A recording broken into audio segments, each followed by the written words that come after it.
नमस्कार फ्रेंड्स, मैं पूनम गुप्ता आप सबका स्वागत करती हूँ आपका अपने यूट्यूब चैनल पूनम के गीत संगीत में। फ्रेंड्स, आप हमें सपोर्ट ज़रूर करें और हमारे चैनल को सब्सक्राइब कर लीजिए ताकि हमारे लेटेस्ट वीडियो आपको मिले सबसे पहले।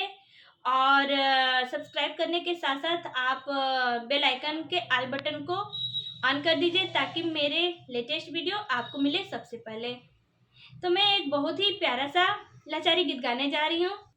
बहुत ही प्यारा लाचारी गीत है, आप इसे सुने और हमें कमेंट में ज़रूर बताएं कि यह गीत आपको कैसा लगा।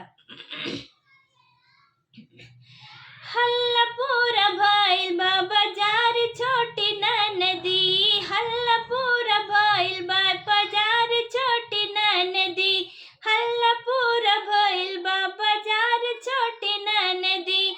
बिंदियो गढ़ेला सोनरटी को गढ़ेला, बिंदियो गढ़ेला सोनरटी को गढ़ेला, नथियो गढ़ेला पतिदार छोटी नदी, नथियो गढ़ेला पतिदार छोटी नदी।